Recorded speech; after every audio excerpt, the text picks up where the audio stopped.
everyone, my name is Angela, this is Paperbacks Galore, and today I'm going to be reviewing a book called Where the Dark Stands Still by A.B. Poranek. This book is marketed as YA fantasy romance based on Polish folklore. In this video, I'm going to give you a pretty bare-bones synopsis, and then I'm going to talk about my thoughts, some tropes, things that worked and didn't work for me, and who I think should and shouldn't read this book. Our main character's name is Liska, and Liska has magic, but in the village where she lives, in a country based off of Poland, as far as I can tell, magic is extremely vilified.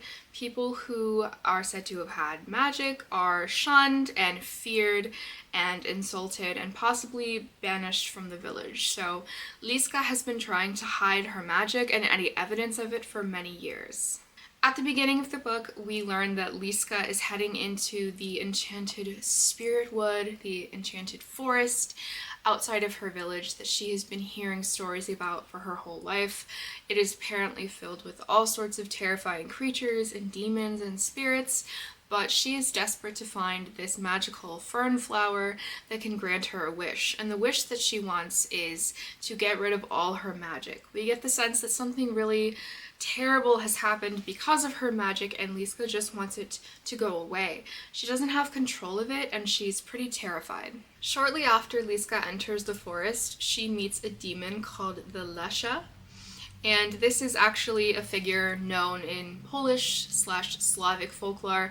I'm saying Polish/Slavic because there's a lot of folklore that overlaps with other, countries. I'm not completely sure what's unique to Poland and what is more widely known in Slavic folklore in general. But in any case, I'm just gonna say Polish or Slavic. You get the picture. Liska makes a deal with this demon that she is going to stay in his manor in the woods for a year, and at the end of this time, she will earn her wish. So it's a very Beauty and the Beast-like setting where we're in this big, kind of grand but empty and dilapidated house, and a young woman/girl is alone with this kind of grumpy creature who may or may not turn into a hot man. That is essentially all you need to know about the synopsis before going into it, so now I'm going to share my rating and my thoughts. And my rating for this book is, drumroll please, just kidding, my rating is a 2.5. And I'm not really used to rating books slowly. I usually will just DNF the book, or I'll just give it 3 stars because something holds me back from being brutally honest, because it's like, well, if I can see any redeeming qualities in a book, is it really a 2-star?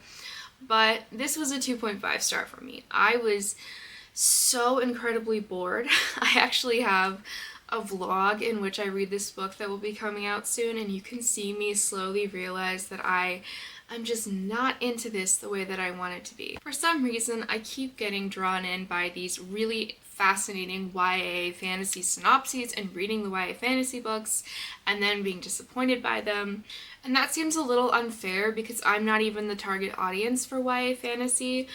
But I didn't actually have any problems with the youthfulness or the writing or anything to do with it really being a YA novel in this case. So I feel like my feelings are quite justified. I think my boredom stemmed from the fact that this book was not well plotted.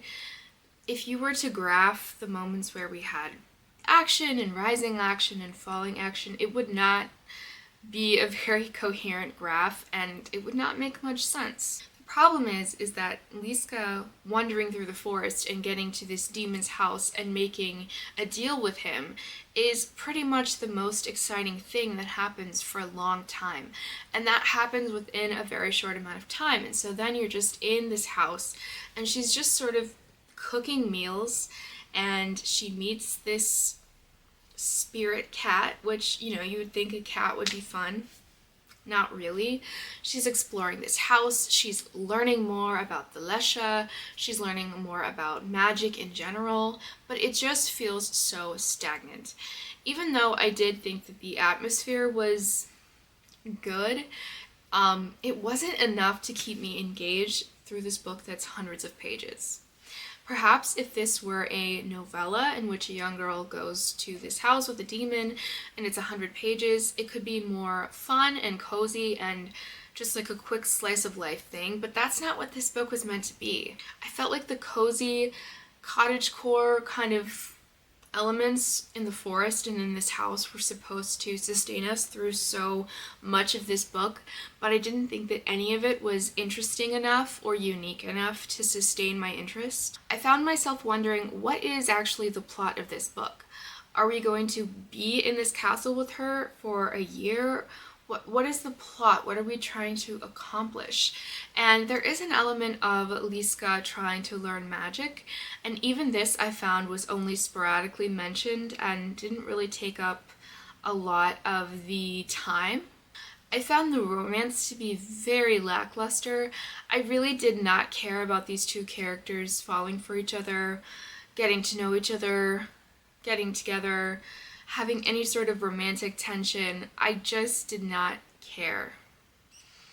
I felt like Liska was an interesting enough main character, but there was literally, maybe the cat spirit demon was cool, but there was literally no other character that I really enjoyed. I thought the Lesha was such a missed opportunity to be much more well developed.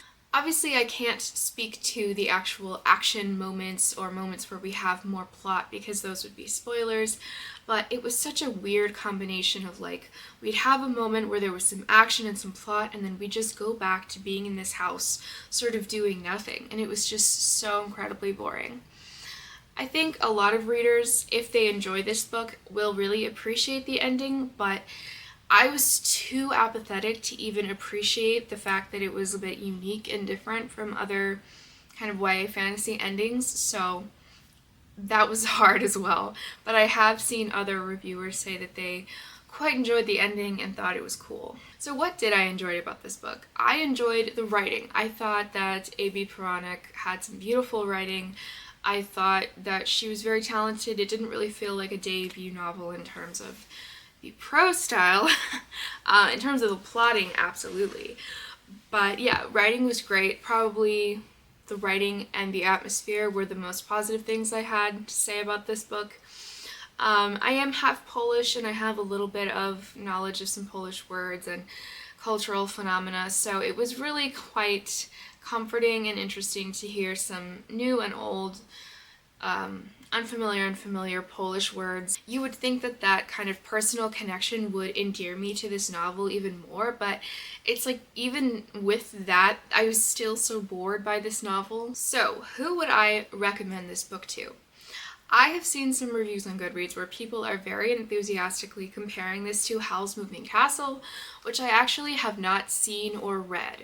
So I think if you are searching for media in relation to Howl's Moving Castle, this might be something for you to check out. I particularly enjoyed listening to the audiobook. I thought it was very well done. I only did that for the ending because I was really trying to get through this. But if you like audiobooks, maybe pick this up on audio. If you are a fantasy reader who enjoys fantasy books that are more about the vibes than the plot, I would recommend this for you. I don't think that readers of fantasy who are plot driven are going to enjoy this, but if you're here for the vibes and the forest setting, if you want to learn about some interesting creatures, I think you can enjoy this. I would not recommend this book if you're looking for a cute romance. I don't really think the romance is going to deliver for many people, and in general, this is a YA romantasy, so I don't think people are going into this expecting like this incredible romance, but personally, don't think you should read it for the romance. And if you like stories based on folklore, if that's something that you really, really enjoy, then give it a try, because I think there are definitely some very interesting references that you can research and look up photos and history, and that could be very interesting for some readers. I was not quite engaged enough to do that, but I did look up the Lesha in particular, and that was interesting. Overall, this was a pretty big disappointment for me, although with my low rating of YA fantasy lately, maybe I should have expected it. Thank you so much for watching this video. If you have any questions about this book, feel free to leave them in the comments and I will answer them as best I can. I hope you have a lovely week. Bye!